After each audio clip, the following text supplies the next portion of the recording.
नमस्कार।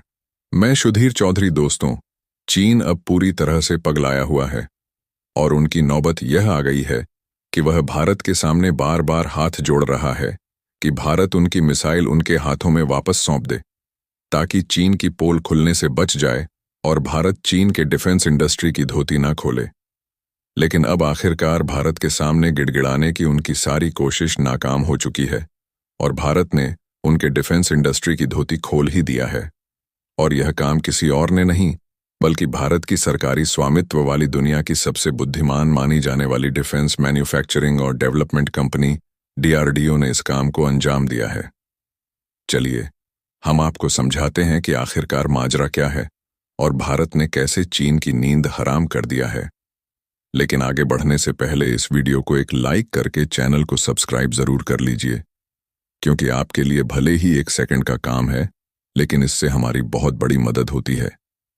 दरअसल चीन की एक ऐसी कमजोर नस भारत ने कसकर पकड़ ली है कि अगर भारत उसे दबाता है तो चीन की जान तक निकल सकती है। और इसी कारण से चीन पिछले 5 महीने से भारत के सामने हाथ जोड़ता फिर रहा है कि भारत उसकी यह कमजोर नस छोड़ दे। यह कमजोर नस कोई और नहीं है बल्कि चीन के डिफेंस इंडस्ट्री की PL-15 मिसाइल है, जिसके बलबूते वह सभी देशों को डरा धमका कर रखता है।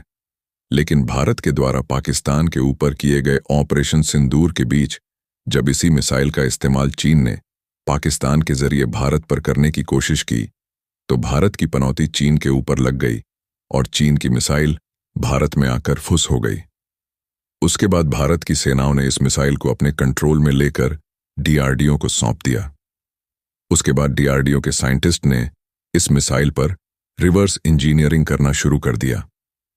दरअसल रिवर्स इंजीनियरिंग का मतलब होता है किसी तैयार मशीन या हथियार को खोलकर उसके हर हिस्से को समझना, यानी कि उसे बनाने के बाद नहीं बल्कि तोड़कर यह जानना कि अंदर कौन कौन सी तकनीक लगी है और कैसे काम करती है। DRDO के वैज्ञानिकों ने भी यही किया। उन्होंने इस चीनी PL-15 मिसाइल को हिस्सों में बांटकर उसका पूरा एक्सरे निकाल डाला। इस मिसाइल में कौन सा रडार लगा है, कौन सा चिप, कौन सा सेंसर और किस तरह का फ्यूल इस्तेमाल हुआ है, सब कुछ खोलकर रख दिया।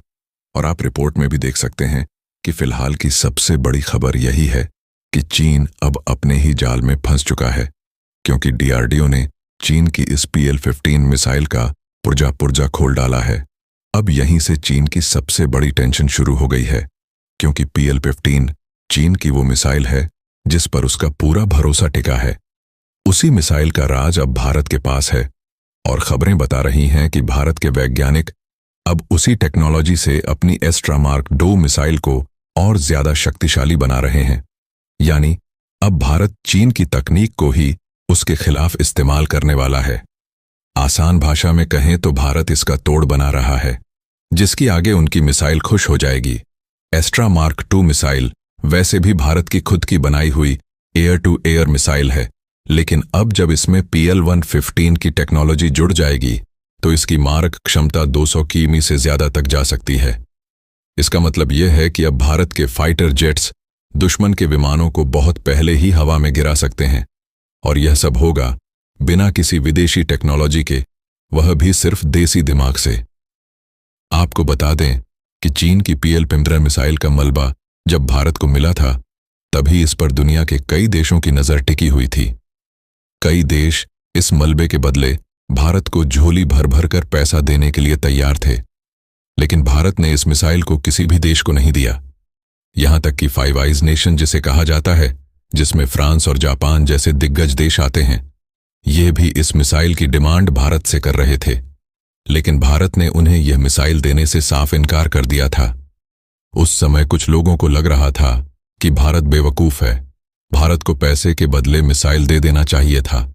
लेकिन अब इसी मिसाइल में रिवर्स इंजीनियरिंग करने में DRDO को सफलता मिल रही है तो सबकी आंखें फटी की फटी रह गई हैं, क्योंकि DRDO के वैज्ञानिक अब इस मिसाइल के 3 बड़े हिस्सों पर काम कर रहे हैं। पहला है उसका AESA रडार सीकर, जो लक्ष्य को बहुत दूर से पकड़ सकता है, और दूसरा है उसका लॉन्ग रेंज प्रोपल्शन सिस्टम, जिससे मिसाइल लंबी दूरी तक उड़ान भर सकती है। इसके अलावा तीसरा है उसकी एंटीम टेक्नोलॉजी जो दुश्मन के सिग्नल को रोक भी देती है और खुद गाइड भी करती है। अब बात करते हैं कि इससे भारत को क्या फायदा होगा। सबसे बड़ा फायदा यह है कि भारत अब किसी पर निर्भर नहीं रहेगा। अगर एस्ट्रा मार्क 2 पूरी तरह तैयार हो जाती है तो भारत न सिर्फ अपने लिए बल्कि कई देशों को भी यह मिसाइल बेच सकता है। इससे भारत के डिफेंस एक्सपोर्ट में तेजी आएगी और आने वाले सालों में अरबों डॉलर की कमाई संभव है। यानी कि डायरेक्टली उस मिसाइल का मलबा बेचकर भारत को जितने पैसे नहीं मिलते, उससे कई गुना ज्यादा पैसे भारत उसकी रिवर्स इंजीनियरिंग के बाद खुद कमाएगा। वहीं चीन के लिए यह एक बड़ा झटका है, क्योंकि जिस मिसाइल को वह दुनिया में अपनी ताकत बताता था, उसका राज अब भारत के पास है। अगर भारत ने इसे दुनिया के सामने खोल दिया तो चीन की रक्षा इंडस्ट्री की पोल खुल जाएगी। दूसरे देश जो चीन से हथियार खरीदते हैं, वह 2 बार सोचेंगे कि क्या वाकई चीन की मिसाइलें उतनी भरोसेमंद हैं जितना वह दावा करता है।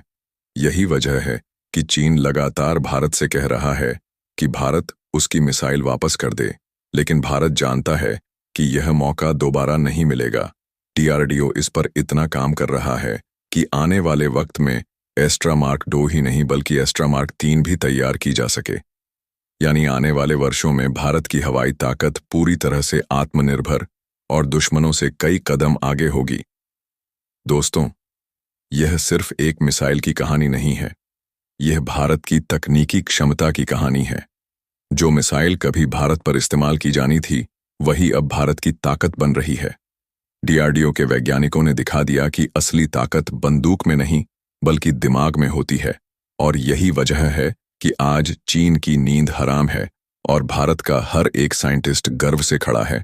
और भारत के लिए यह कोई असंभव काम नहीं है, क्योंकि दोस्तों 1968 में ताइवान और चीन के बीच लड़ाई के दौरान एक घटना ने पूरी दुनिया की मिसाइल तकनीक की दिशा बदल दी। ताइवान के F-86 जेट ने अमेरिकी AI साइडवाइंडर मिसाइल का इस्तेमाल किया।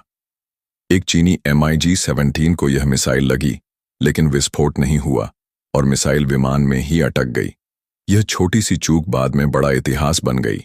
चीनी तकनीशियन ने उस मिसाइल को सुरक्षित निकाल लिया और इसे सीधे सोवियत संघ को भेज दिया। सोवियत इंजीनियरों ने साइड वाइंडर को खोल खोलकर हर पार्ट का अध्ययन किया। उन्होंने देखा कि अमेरिकी हीट सीकर टेक्नोलॉजी कितनी उन्नत और सटीक है। यही वह मौका था जब सोवियतों ने मिसाइल रिवर्स इंजीनियरिंग में अपनी ताकत दिखाई। सोवियतों ने साइड वाइंडर की नकल कर K-13 या AA-2 इटल मिसाइल बनाई। शुरुआती रूप में यह बिल्कुल साइड वाइंडर जैसी थी और बाद में इसमें कई सुधार किए गए। R-3 नाम की यह मिसाइल सोवियत और सहयोगी देशों की वायु सेनाओं में व्यापक रूप से इस्तेमाल हुई। यह साबित करता है कि सिर्फ एक बरामद मिसाइल भी पूरी तकनीक को बदल सकता है, और यही खेल आज भारत कर रहा, जो चीन के नाक के नीचे दम कर चुका है। बाकी आप लोग DRDO के वैज्ञानिकों के लिए कमेंट बॉक्स में जो भी लिखना चाहे उसे लिख सकते हैं, और इस वीडियो को एक लाइक करके अपने मित्रों तक शेयर जरूर करें ताकि उन्हें भी जानकारी मिल सके। इसी तरह और भी नॉलेजेबल वीडियो देखने के लिए चैनल को सब्सक्राइब करके बेल आइकन को ऑल पर जरूर सेलेक्ट करें।